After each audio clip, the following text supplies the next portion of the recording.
अस्सलाम वालेकुम। आज जो है हम नया टॉपिक डिस्कस करेंगे और जो है ये आपके पास लास्ट टॉपिक है बायोएनर्जेटिक्स के चैप्टर का, जो आपके फर्स्ट ईयर बायोलॉजी की बुक है उसमें। और जो है इन दो टॉपिक्स को हम कवर करेंगे। अब जो ये लास्ट लेक्चर है तो मुझे आपको अगेन रिव्यू ज़रूर देना पड़ेगा कि आपने इस चैप्टर में क्या क्या पढ़ लिया और आप इम्पोर्टेंटली क्या क्या पढ़ेंगे। जब आप पेपर्स की प्रिपरेशन करेंगे या आप किसी टेस्ट की प्रिपरेशन करेंगे तो आपको इसमें क्या क्या इंपॉर्टेंटली पढ़ना पड़ेगा। इस टॉपिक ये में या इस चैप्टर में आपके पास क्या इंपॉर्टेंट पॉइंट्स हैं। सबसे पहले आपने पढ़ा बायोएनर्जेटिक्स के बारे में कि बायोएनर्जेटिक्स क्या होता है। फिर हमने पढ़ा क्या कहते हैं रिस्पिरेशन के बारे में। हमने फोटोसाइंथिसिस के बारे में पढ़ा कि फोटोसाइंथिसिस हमारे पास कौन सा प्रोसेस होता है और फोटोसिंथेसिस के प्रोसेस में हमारे पास क्या-क्या चीज़ें इन्वॉल्व होती हैं। कार्बन डाइऑक्साइड इन्वॉल्व होती है, फिर उसका रोल पड़ा। वाटर इन्वॉल्व होती है, वाटर का रोल पड़ा। फोटोसिंथेटिक पिगमेंट पढ़े कि उनके रोल क्या है हमारे पास फोटोसिंथेसिस के प्रोसेस में। नेक्स्ट जो चीज़ हमने पढ़ी, हमने फोटोसिंथेटिक पिगमेंट्स को पढ़ा। तो इन सब चीज़ों खैर हमने पढ़ा, ठीक है। और जो है फोटोसिंथेसिस के जो है दो फेजेस जो हमने डिस्कस किए, वो light dependent and light independent phases को हमने डिस्कस किया। और उसके बारे में हमने है अपने जो है ख़यालात का इज़हार किया, या हमने जो है साइंटिस्ट की जो डिस्कवरी है उसके बारे में देखा।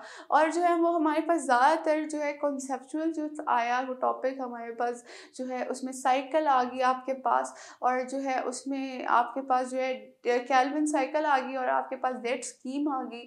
वो आपने पढ़ी और आपको समझ आई। मेरी तरफ से तो मैंने पूरी कोशिश की कि आपको समझ आ जाए। खैर, जो अगला टॉपिक हमने इम्पोर्टेंटली पढ़ा, जो हमारे पास मेजर टॉपिक था, वो सेलुलर रिस्पायरेशन का पढ़ा। उस फर्स्ट ऑफ ऑल हमने सेलुलर रिस्पायरेशन के बारे में पढ़ा कि हमारे पास सेलुलर रिस्पायरेशन क्या है। कि हमारे पास complex molecule, for example glucose is broken down. हमारे पास कितने simple molecule, for example carbon dioxide and water molecules. और जो है हमारे पास क्या जनरेट करता है, एटीपी जनरेट करता है इस प्रोसेस में। और अबाउट 36 एटीपी आपके पास नॉर्मल एरोबिक रिस्पायरेशन में जनरेट होते हैं। ये आपने पढ़ा। हमने जो है एनारोबिक एनारोबिक रिस्पिरेशन पढ़ी कि सेलुलर रिस्पिरेशन की जो दो टाइप्स हमारे पास आती है, जिसमें एक में हमारे पास ऑक्सीजन की ज़रूरत थी और दूसरे में हमारे पास ऑक्सीजन की ज़रूरत नहीं थी। फिर हमने एनारोबिक रिस्पिरेशन की फर्दर क्लासिफिकेशन की, अल्कोहलिक फर्मेंटेशन और लैक्टिक एसिड फर्मेंटेशन पढ़ी। अल्कोहलिक फर्मेंटेशन की बात की जाए तो अल्कोहलिक फर्मेंटेशन में हमने क्या पढ़ा कि हमने पढ़ा कि ये हमारे पास किन ऑर्गेनिजम्स में होता है। यूजुअली जो एंसेस्ट्रल ऑर्गेनिजम्स होते हैं, माइक्रो ऑर्गेनिजम्स हैं, उनके अंदर होता था, और एंसेस्ट्रल ऑर्गेनिजम्स के अंदर होता था जो हमारे एंसेस्टर्स में से थे। खैर, हमने लैक्टिक एसिड फर्मेंटेशन पढ़ा कि हमारे पास क्या प्रोड्यूस होती है। इसमें लैक्टेट प्रोड्यूस होता है, जिसकी बेसिस पे इसको नाम दिया लैक्टिक एसिड फर्मेंटेशन। और लैक्टिक एसिड जो फर्मेंटेशन है उसके बारे में हमने अच्छी तरह पढ़ा, उसको डिस्क्राइब किया। और जो है बताया कि ये हमारे पास कहाँ होती है। ये आपके पास यूजुअली मसल्स में होते हैं। जब आप बहुत ज़्यादा स्ट्रेनुअस एक्सरसाइज करते हैं, स्ट्रेनुअस मतलब आप जब बहुत ज़्यादा एक्सरसाइज करते हैं, तब जो है आपकी बॉडी को सही तरह ऑक्सीजन नहीं मिल पाती है, तब आपके पास ये रिस्पायरेशन होती है for providing the energy to which molecule to which part of your body, specifically to your muscles. सही है। फिर हमने जो है फिर नेक्स्ट चीज़ हमने इंपॉर्टेंटली पढ़ी, हमने पढ़ी कि जो है इसमें बेसिकली प्रोसेसेस कौन से होते हैं सेलुलर रिस्पायरेशन में। हमने डिस्कस किया कि हमारे पास जो फर्स्ट स्टेप होता है ग्लाइकोलिसिस, उसमें ग्लूकोज मॉलिक्यूल्स को कन्वर्ट कर दिया जाता है पायरोवेट में by the series of the enzymatic activity and by the production of ATP along with it. खैर, एटीपी की यूटिलाइजेशन भी होती है हमारे पास। यूजुअली जो एटीपी की यूटिलाइजेशन होती थी हमारे पास किस फेज में होती थी, हमारे पास होती थी जो प्रिपरेटरी फेज़ है उसमें होती थी। और अगर हम बात करें कि हमारे पास जो है ऑक्सीडेटिव फेज़ में यूजुअली प्रोडक्शन होती थी एटीपी की। तो सही है, हमने यहाँ तक पढ़ा। फिर नेक्स्ट हमने जो पढ़ा, हमने ऑक्सीडेशन ऑफ पायरोविक एसिड पढ़े। फिर हमने oxidation of acetyl coenzyme A पढ़ा कि हमारे पास जैसे ऑक्सीडेशन ऑफ पायरोविक एसिड से एसिटाइल कोएंजाइम ए होता है, वो हमारे पास फर्दर ऑक्सीडाइज होता है कार्बन कंटेनिंग कंपाउंड से 4 कार्बन कंटेनिंग कंपाउंड से। और हमारे पास जो मॉलिक्यूल रिजल्ट होता है वो 6 कार्बन कंटेनिंग मॉलिक्यूल होता है। फिर हमने क्रैब साइकिल पढ़ा। क्रैब साइकिल में हमने बोला कि वो 6 कार्बन कंटेनिंग कंपाउंड जो एक्सालो एसिटेट जिसका नाम था, वो हमारे पास usually series of reaction undergo करता है और हमें वापस ऑक्सालो एसिटेट मॉलिक्यूल प्रोड्यूस करके देता है। और जो है ऑक्सैलो एसीटेट इंटर्न आपके पास जो है वो दूसरे एसिटाइल कोएंजाइम ए के साथ अटैच होते हैं और आपके पास फर्दर रिएक्शन अंडरगो करते हैं। एनी हाउ इस प्रोसेस में भी हमारे पास एटीपी की जनरेशन हुई और कार्बन डाइऑक्साइड की एज वेल एज लिबरेशन भी हुई। खैर ये हमने पढ़ लिया। इसके बाद हमने जो स्टेप पढ़ा वो हमने पढ़ा इलेक्ट्रॉन ट्रांसपोर्ट चेन, कि किस तरह इलेक्ट्रॉन ट्रांसपोर्ट चेन से आपके पास एटीपी के मॉलिक्यूल सिंथेसाइज होते हैं, किस तरह हमारे पास स्पेसिफिकली NADH से या FADH से हमारे पास क्या रिलीज होता है, एटीपी रिलीज होता है, हमने ये पढ़ा। सही है। अब देखिए जैसे मैं आपको देखते जा रही हूँ, आपको रिकॉल होता जा रहा होगा अगर आपने लेक्चर लिए होंगे तो फिर हमने क्या पढ़ा, केमियोस्मोसिस पढ़ा। केमियोस्मोसिस भी आपके लिए इंतहाई अहमियत का हामिल है। हमें पता तो चल गया कि इलेक्ट्रॉन ट्रांसपोर्ट चेन से एटीपी की साइंथेसिस होती है, बट बड़ा सवाल ये है कि एटीपी की साइंथेसिस कैसे होती है। ये हमारा जो सवाल का जवाब था वो केमियोस्मोसिस के टॉपिक में हमने दिया कि हमारे पास प्रोटॉन पंप के जरिए और एटीपी साइंथेटेज जो हमारे पास माइटोकॉन्ड्रियल इंटरमेम्ब्रेन के अंदर मौजूद होते हैं, उनके ज़रिए आपके पास जो है एटीपी की साइंथेसिस स्पेसिफिकली होती है। हमने सबस्ट्रेट लेवल फॉस्फोरिलेशन पढ़ा कि सबस्ट्रेट से जो हमारे पास है जब फॉस्फेट ट्रांसफ़र होता है एटीपी पे और हमारे पास एटीपी प्रोड्यूस होता है और जो है हमारे पास जो है ये यूजुअली ग्लाइकोलिसिस के स्टेप में और क्रैब साइकिल के स्टेप में हमारे पास होता है। एनी हाउ हमने यहाँ तक पढ़ा। फिर हमने जो नेक्स्ट इंपॉर्टेंट चीज़ पढ़ी PGAL पढ़ा कि हमारे पास PGAL का इंपॉर्टेंट रोल क्या है, कहाँ कहाँ हमारे पास इन्वॉल्व है। आपके पास जो है ग्लाइकोलिसिस के स्टेप में इन्वॉल्व है, आपके पास केल्विन साइकिल के स्टेप में इन्वॉल्व है, ग्लूकोज की फॉर्मेशन में इन्वॉल्व है, आपके पास ग्लूकोज की जब हम लोग जो है आगे फर्दर जो ऑक्सीडेशन करते हैं PGAL में करते हैं, ये सब हमने किया, ये सब हमने डिस्कस किया। ये हमारे पास PGAL की इंपॉर्टेंस में हमने ये सब चीज़ें डिस्कस के लिए। जो तीसरी चीज़ ने जो इम्पोर्टेंट चीज़ डिस्कस की वो हमने पढ़ी कि रिस्पायरेशन ऑफ द फैट्स हमारे पास किस तरह होते हैं और रेस्पिरेशन ऑफ हमारे पास प्रोटीन्स किस तरह होती हैं। क्योंकि कार्बोहाइड्रेट की तो हमने बाकायदा साइकिल्स और रिएक्शंस के साथ किया।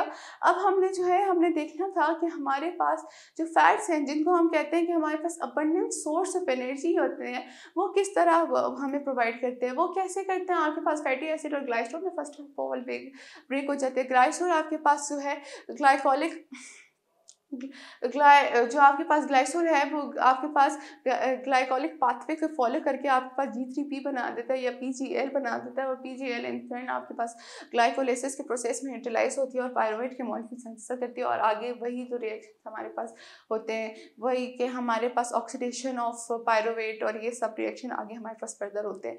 फिर हमने डिस्कस किया कि हमारे पास जो फैटी एसिड्स हैं वो हमारे पास एसिटाइल कोएंजाइम A की फॉर्मेशन में होते हैं। अगर इसकी अबंडेंस की बात की जाए तो हमारे पास अप्रॉक्सीमेटली अगर 18 कार्बन चेन है वो हमारे पास 9 एसिटाइल कोएंजाइम A के मॉलिक्यूल्स फॉर्म करती है। ठीक है, ये हमने पढ़ा। नेक्स्ट जो इम्पोर्टेंट चीज़ हमने पढ़ी कि हमारे पास अमाइनो एसिड्स किस तरह वो करते हैं। वो हमारे यूजुअली तो नहीं करते हमारे पास एनर्जी का प्रोडक्शन, लेकिन जब आपके पास स्टारवेशन का पीरियड आता है तो आपके प्रोटीन्स भी आपका साथ देते हैं और आपके क्या करते हैं, रिस्पिरेशन करते हैं और आपके पास यूजुअली अपने R ग्रुप के यानी अल्काइल ग्रुप के बेसिस पे आपके पास डिफरेंट स्टेप्स में इन्वॉल्व होते हैं और डीएमिनेशन के प्रोसेस से अपना अमाइनो ग्रुप रिमूव कर देते हैं। बाकी जो सारा रीजन होता है वो आपके पास इन्वॉल्व होता है रेस्पिरेशन के प्रोसेस में। खैर ये आपके पास आ गया। आज का जो लेक्चर है, जो एंड का लेक्चर है, हमने डिस्कस करना है कि फोटो रेस्पिरेशन क्या होती है और फोटो रेस्पिरेशन हमारे पास कैसी रेस्पिरेशन है। उसके अलावा हमने पढ़ना है कि हमारे पास इसमें रुबिस्को का क्या काम है इस फोटो रेस्पिरेशन में।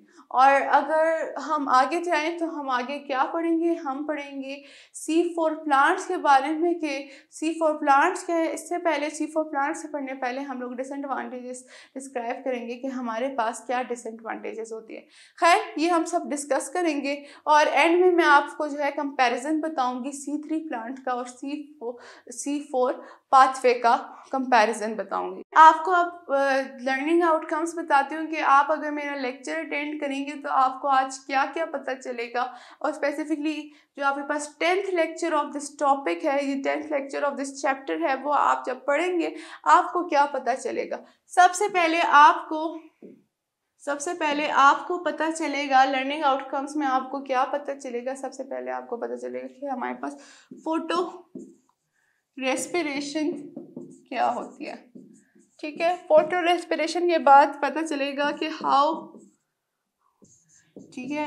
और जो आपको पहली ये चीज़ पता चली, दूसरी ये चीज़ पड़ी, तीसरी आपको डिसएडवांटेजेस ऑफ फोटो रेस्पिरेशन पता चलेगा। ये आपके पास फोटो रेस्पिरेशन की क्या डिसएडवांटेजेस हैं। चौथी चीज़ जो आपको पता चलेगी वो आपको पता चलेगी कि हमारे पास C4 प्लांट क्या होते हैं और इनमें फोटोसिंथेसिस कैसे होता है। ठीक है, ये आपको आज के लेक्चर में पता चलेगा। और जो लास्ट चीज़ आपको पता चलेगी इस टॉपिक का, लास्ट जो पार्ट है हमारे पास C4 वर्सेस आपको पता चलेगा C3 पाथवे के आपके इन दोनों के दरमियान हमारे पास क्या कंपैरिजन लाई करता है। ठीक है, सबसे पहले हम डिस्क्राइब करते हैं कि हमारे पास फोटो रेस्पिरेशन क्या होती है।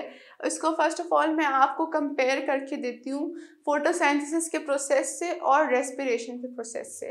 ठीक है, अगर हम लोग फोटो रेस्पिरेशन को कंपेयर करें, किससे कंपेयर करें, हम लोग इसको कंपेयर करें फोटोसिंथेसिस से, तो ये आपके पास बिल्कुल रिवर्स ऑफ फोटोसिंथेसिस है। क्या है आपके पास? रिवर्स ऑफ फोटोसिंथेसिस है। ये भी आपके पास जो है फोटो रेस्पिरेशन फोटोसिंथेटिक पिगमेंट में होता है। ठीक है, किस में होता है? फोटोसिंथेटिक पिगमेंट्स में होते हैं, जिस तरह हमारे पास फोटोसिंथेसिस होता है। लेकिन अब होता क्या है कि इनमें जो एक एंजाइम होता है जिसको हम कहते हैं रुबिस्को, वो जो है क्या करता है, वो आपके पास कार्बन डाइऑक्साइड के मॉलिक्यूल को लेने के बजाय ऑक्सीजन का मॉलिक्यूल को ना उसके ऊपर ना उसको लेके जाता है और उसको फिक्स करता है RUBP मॉलिक्यूल में। सही है, ये तो आपके पास रिवर्स हो गया। उसको असूलन तो कार्बन डाइऑक्साइड को फिक्स करना चाहिए था according to photosynthesis, according to the Calvin cycle. तो ये क्या होता है कि इसके नतीजे में क्या होता है कि हमारे पास फोटो रेस्पिरेशन के प्रोसेस में कार्बन डाइऑक्साइड का रिलीज होता है, और जबकि हम फोटोसिंथेसिस के प्रोसेस में हमारे पास आपको जानते हैं कि ऑक्सीजन का रिलीज होता है, क्योंकि आपके पास जो होता है G3P मॉलिक्यूल होता है या PGL मॉलिक्यूल आपके पास फॉर्म होता है, और वो जो है आपको क्या करता है, आपके लिए ग्लूकोज वगैरह फॉर्म करते हैं, और इसके साथ साथ आपके पास ऑक्सीजन भी फॉर्म होती है। खैर ये आ गया। अब इसको फोटो रेस्पिरेशन को अगर हम लोग कंपेयर कर ले रेस्पिरेशन से, कि रेस्पिरेशन से कैसे, अब हमें एक चीज़ तो म्यूचुअल पता चल गई ना कि दोनों में कार्बन डाइऑक्साइड का रिलीज होता है। ठीक है, अब ये जो होता है हमारे पास माइटोकॉन्ड्रिया में होता है। ठीक है, ज़्यादातर इसके मेजर स्टेप्स इसके माइटोकॉन्ड्रिया में होते हैं और एज वेल एज आपके पास साइटोप्लाज्म में होते हैं। लेकिन फोटो रेस्पिरेशन का जो प्रोसेस होता है वो आपके पास एसोसिएटेड ही है फोटोसिंथेटिक पिगमेंट में होता है।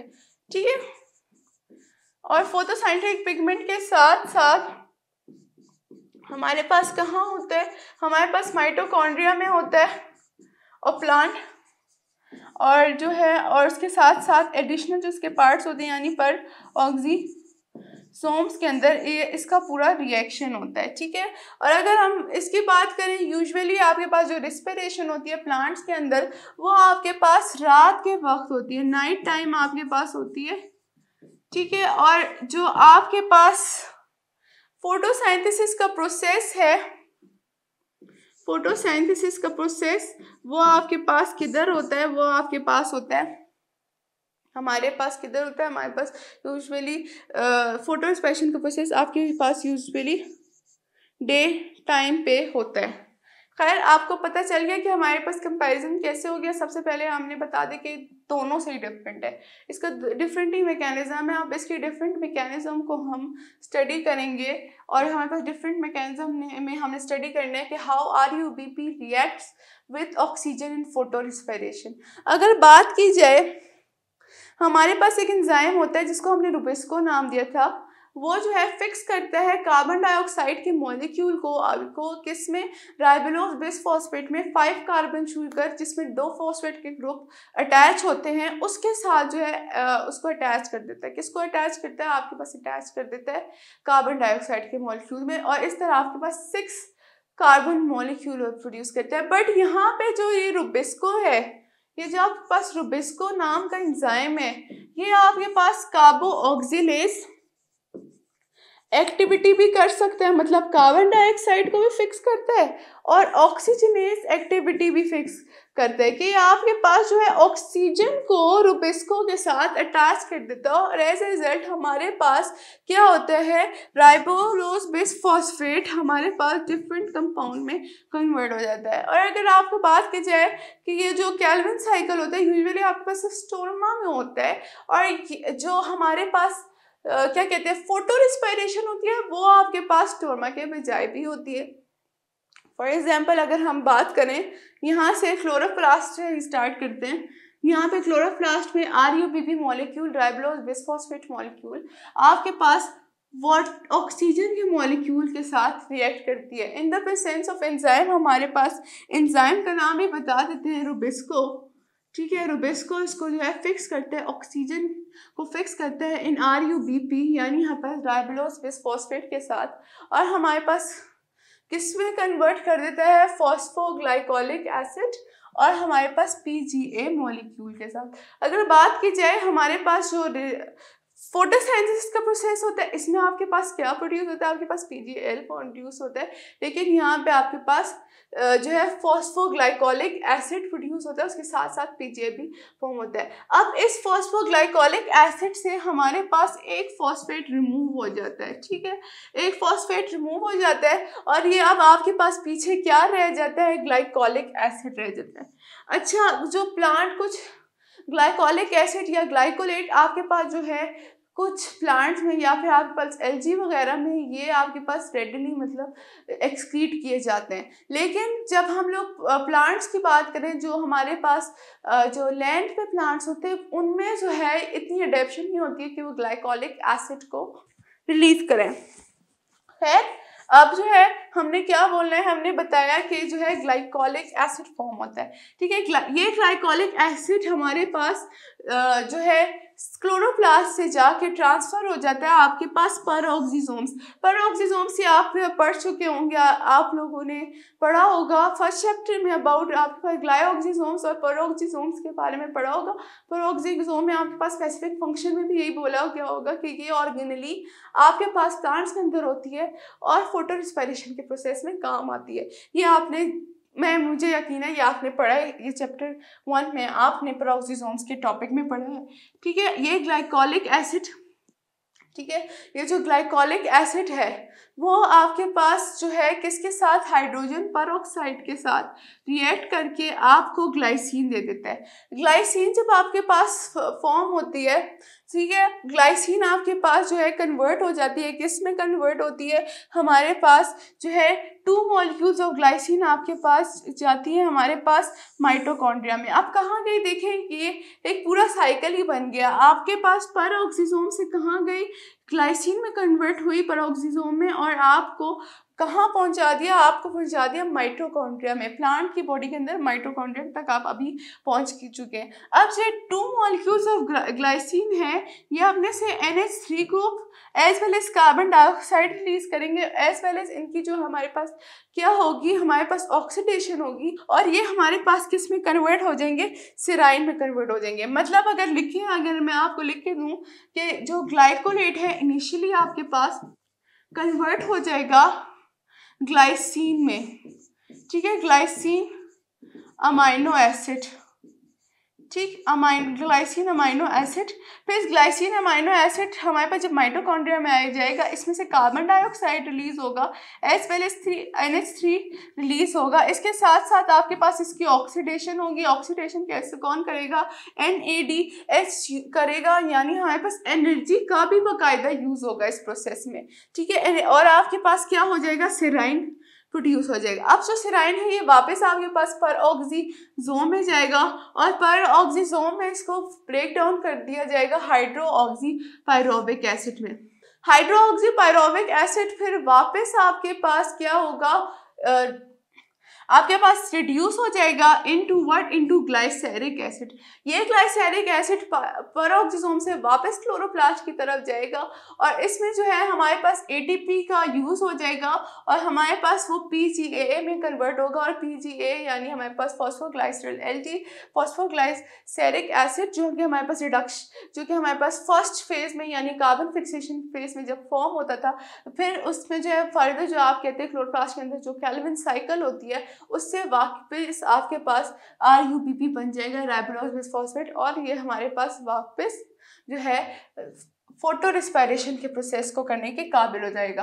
खैर मैं आपको दोबारा समझाती हूँ कि हमारे पास होता क्या है। सबसे पहले राइबोलोज bisphosphate in the presence of enzyme Rubisco के ऑक्सीजन को अपने साथ बाइंड करती है और फॉस्फोग्लाइकोलिक एसिड बनाती है और इसके साथ पीजीए भी बनाती है। ठीक है, फॉस्फोग्लाइकोलिक एसिड से आपके पास ऑर्गेनिक फॉस्फेट रिमूव हो जाता है और आपके पास किस में कन्वर्ट हो जाता है, ग्लाइकोलिक एसिड पे।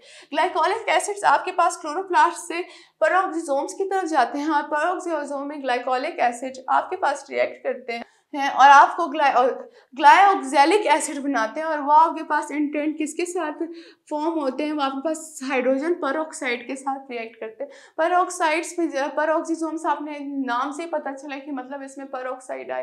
पर ऑक्साइड्स आपके पास क्या होते हैं, आपके पास जो है वाटर वगैरह में कन्वर्ट करते हैं, इनको लेस जो है ऐसे लेस हार्मफुल फॉर्म में कन्वर्ट करते हैं। इंसान की बॉडी की बात की जाए तो हमारे पास जो है परऑक्साइड हमारी बॉडी में यूजुअली जो लोग ड्रिंक करते हैं उनके अंदर फॉर्म होते हैं और फिर उनके हमारे जो लिवर है वो इसको नहीं परऑक्साइड्स को रिड्यूस करते हैं वाटर मॉलिक्यूल्स में।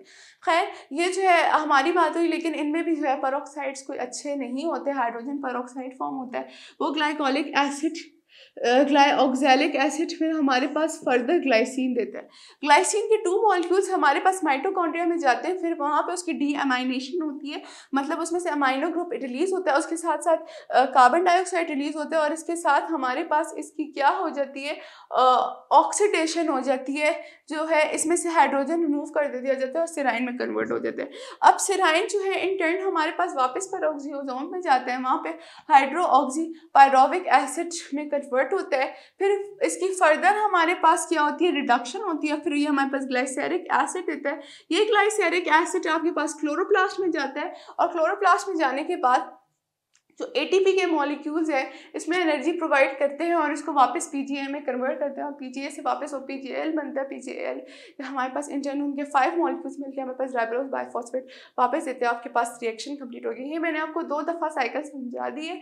अब आते हैं कि हमारे पास डिसएडवांटेज क्या होते हैं। हमारे पास जो है इसके प्रोसेस के डिसएडवांटेजेस क्या होते हैं कि जो कार्बन डाइऑक्साइड है सबसे पहले तो रिलीज होना स्टार्ट हो जाती है। ठीक है, इसमें आपके पास जो है कार्बन डाइऑक्साइड का रिलीज स्टार्ट होता है। हालांकि हमें तो ऑक्सीजन की ज़रूरत है, प्लांट्स को कैरेक्टरिस्टिक ही हम स्टडी करते हैं तो हम लोग बोलते हैं कि हमारे पास ऑक्सीजन रिलीजिंग सबसे ऑक्सीजन रिलीजिंग ऑर्गेनिज्म है जो हमारे पास क्या ऑक्सीजन को रिलीज करते हैं।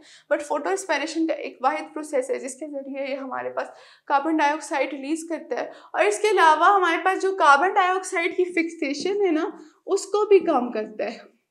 क्या करते हैं, कार्बन डाइऑक्साइड की जो फिक्सेशन हमारे पास केल्विन साइकिल में होती है जो कि हम लोग रुबिस्को के ज़रिए RUBP में हम इनकॉर्पोरेट करते हैं और फिर वो उसके ज़रिए अपना ग्लूकोज वगैरह बनाते हैं, वो भी आपके पास रिड्यूस हो जाती है। अगर स्टेटिस्टिकली बात करें तो आपके पास जो 25% फोटोसाइंथेसिस का मतलब रिटार्ड करती है, मतलब आपके पास 25% फोटोसाइंथेसिस आपके पास कम होती है बिकॉज ऑफ दिस रिएक्शंस।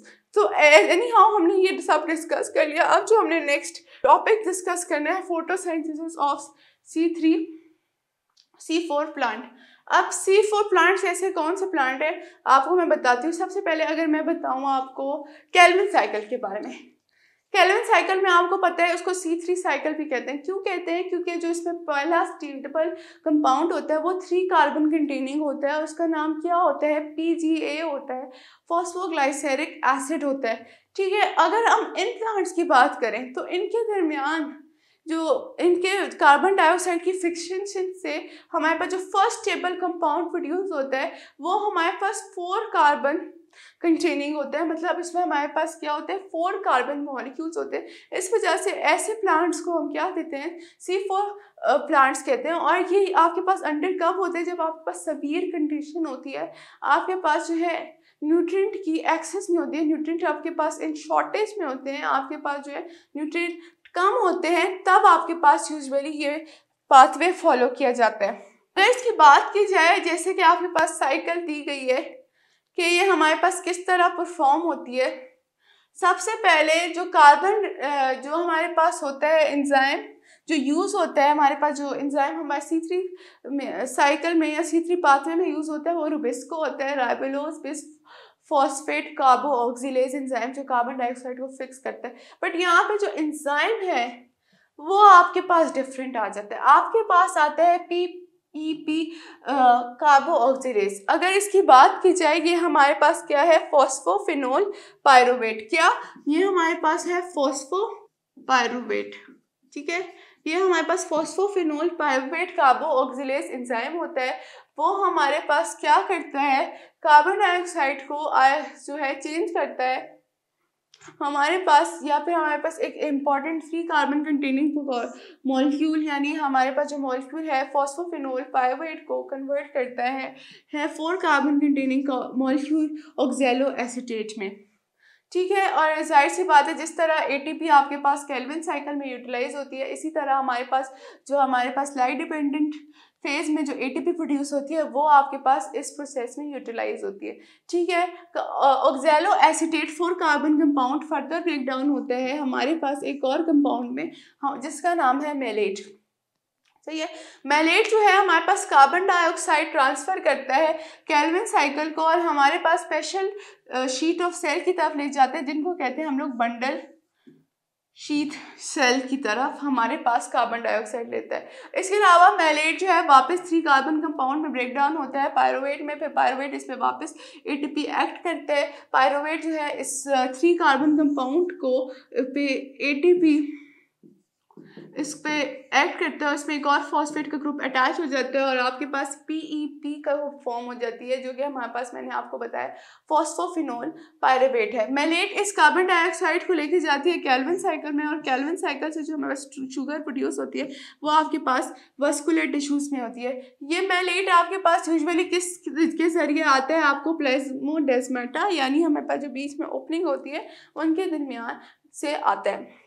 खैर, ये हमारे पास आ गया पूरा प्रोसेस। अब इसको हम वापस मैं आपके लिए कन्वीनियंस के लिए डिस्कस करती हूँ, एक दूसरा कलर ले लेती हूँ, ठीक है। सबसे पहले जो पायरुवेट होता है उसके ऊपर ATP एनर्जी एक्ट करता है और इसको एक और कंपाउंड में कन्वर्ट कर देता है, जिसको हम कहते हैं phosphoenol pyruvate. 3 carbon containing compound phosphoenol pyruvate पे एक एंजाइम स्पेसिफिक किस्म का जो हमारे पास कराता है फॉस्फोफिनोल पायरुवेट कार्बो ऑक्सीलेज कार्बन डाइऑक्साइड फिक्स कर देता है इस फॉस्फोफिनोल पायरुवेट के मॉलिक्यूल में, और आपको क्या देता है 4 कार्बन कंटेनिंग कंपाउंड जो हमारे पास है ऑक्सैलो एसीटेट।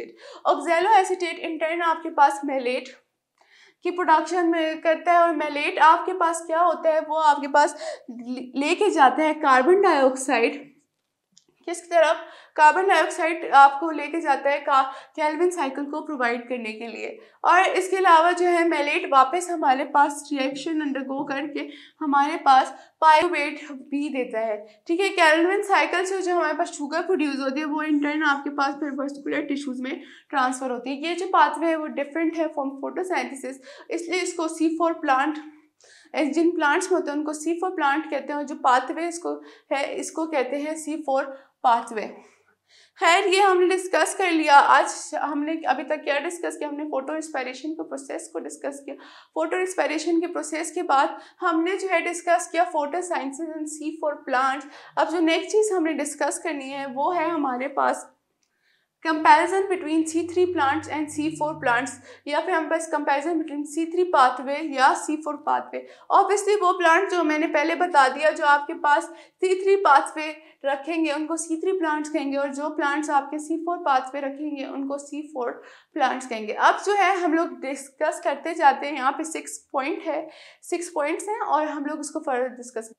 ये जो है C3 पाथवे होता है, ये आपके पास जो है मीजोफिल सेल्स के अंदर होता है, जबकि इसमें C4 पाथवे में जो फोटोसिंथेसिस है वो अकर करता है मेसोफिल में भी और बंडल शीथ सेल्स दोनों में हमारे पास होता है। फिर हमारे पास कार्बन डाइऑक्साइड मॉलिक्यूल जो होता है आपके पास, इसमें वो कार्बन डाइऑक्साइड मॉलिक्यूल जो एक्सेप्ट करता है मॉलिक्यूल, वो हमारे पास क्या होता है, रुबिस्को, ठीक है।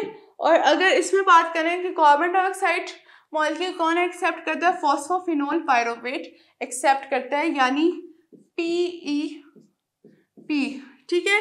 और अगर बात करें तो फर्स्ट स्टेबल प्रोडक्ट हमारे पास 3 कार्बन कंपाउंड होता है जिसको हम 3PGA कहते हैं, और इसमें जो है first stable compound 4 carbon compound होता है जिसको हम कहते हैं ऑक्सैलो एसीटेट, ठीक। फिर आपके पास OA, इसको हमने रिप्रेजेंट कर लिया। फिर हमारे पास जो फोटो रिस्पायरेशन होते रेट होती है इसमें हाई होती है, और फिर क्या होता है इससे ये leads to the loss of carbon dioxide, decreases carbon dioxide fixation rate.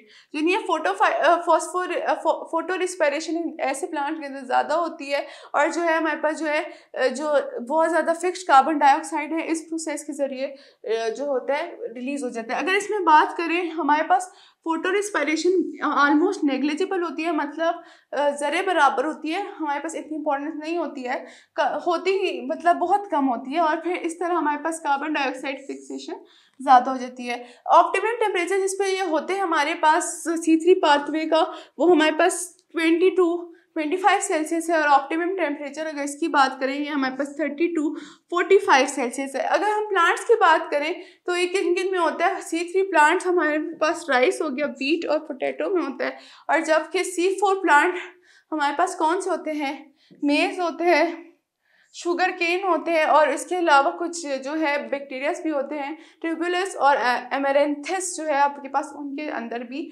होता है। ये आपके पास इन C3 और C4 पाथवे की मैंने कंपैरिजन बता दिया। ये आपके पास बेसिक वही कंपैरिजन आ गया। फर्स्ट ऑफ ऑल आपके पास लोकेशन की बात की, लोकेशन एक हमारे पास जो होता है मेसोफिल सेल्स में होता है, जो कि हमारे पास C3 पाथवे और C4 पाथवे आपके पास मेसोफिल सेल्स के साथ साथ बंडल शीथ सेल्स में भी होता है। जो हमारे पास carbon dioxide molecule C3 pathway में होता है वो राइबोलोस बिसफॉस्फेट होता है, और इसमें जो हमारे पास कार्बन डाइऑक्साइड एक्सेप्टर मॉलिक्यूल होता है वो PEP होता है या फॉस्फोफिनोल पायरोवेट होता है। अगर हम बात करें जो फर्स्ट स्टेबल कंपाउंड होता है वो हमारे 3 कार्बन कंपाउंड होता है PGA, और इसमें जो फर्स्ट स्टेबल कंपाउंड होता है वो हमारे पास होता है 4 कार्बन कंपाउंड जो कि हमारे पास होता है oxalo acetate. Photo respiration rate जो है ऐसे प्लांट्स के अंदर जो C3 पाथवे होते हैं उनमें जो है ज़्यादा होता है। इस तरह जो यूजफुल कार्बन डाइऑक्साइड है वो बगैर फिक्स किए हुए आपके पास रिलीज हो जाती है, वेस्ट हो जाती है। अगर फोटो रिस्पायरेशन की बात की जाए C4 प्लांट में तो इनमें जो है कार्बन डाइऑक्साइड जो है ज़्यादा फिक्स की जाती है और ज़्यादा रिलीज नहीं होने दी जाती। ऑप्टिमम टेम्परेचर जिस पे हमारे पास ये होता है C3 पाथवे 20-25 सेल्सियस है, और इसमें ऑप्टिमम टेम्परेचर हमारे पास 30-45 सेल्सियस है। अगर इसके एग्जाम्पल्स की बात करेंगे हमारे पास C3 प्लांट्स कौन से, हमारे पास राइस, बीट और पोटैटो है, और अगर इसकी एग्जाम्पल करें हमारे पास मेज, शुगर कैन, ट्यूबुलस एंड एमेरेंथस है। तो आज हमने क्या पढ़ा, आज हमने पढ़ा सबसे पहले हमने पढ़ा कि फोटो रिस्पायरेशन क्या होते हैं, कंपैरिजन किया इसका रिस्पायरेशन के साथ। फिर हमने डिस्कस किया कि how RUBP reacts with oxygen and photo respiration. हमने पूरी, मैंने आपको साइकिल जो आपकी बुक में बनी है उसको मैंने एक्सप्लेन किया 1 by 1। और फिर जो हमने नेक्स्ट टॉपिक पढ़ा कि हमारे पास फोटोसिंथेसिस इन C4 प्लांट कैसे होता है, उसमें भी आपकी जो बुक में पूरी साइकिल है मैंने आपको एज इट इज समझाई कि हमारे पास क्या होता है। जो स्टेबल प्रोडक्ट होता है, जो पहला स्टेबल प्रोडक्ट होता है ऑक्सैलो एसीटेट होता है, यहाँ पे हम कहते हैं OAA, वो हमारे पास होता है first stable product. Any how जो आगे हमने जो है कंपैरिजन पढ़ा कि C3 पाथवे में और C4 पाथवे में हमारे पास क्या कंपैरिजन होता है। अब आज मेरे लेक्चर में कंप्लीट हुआ, यहाँ तक हमारा चैप्टर कंप्लीट हो गया। अब जब आप बाकी जिम्मेदारी आप पे है कि आप इसको चैप्टर को पढ़ते ही अपनी तैयारी शुरू कर दें। सबसे पहले आपने शॉर्ट क्वेश्चन करने, आपने जो है इससे रिलेटेड जो टॉपिक पढ़े हैं MCQs करने, डिटेल क्वेश्चन करने, ठीक है, और इसको समझने की कोशिश करनी है, कॉन्सेप्चुअली पढ़ना है ताकि आपके जो स्किल्स हैं कंसेप्चुअल स्किल वो भी आगे बढ़ जाएंगे। और जो है क्विक क्विज़ेस अटेंड करें ताकि आपके लिए फ़ायदा हो, और डिफरेंट चीज़ें जो है अटेंड करें ताकि आपको इन चीज़ों का फ़ायदा हो।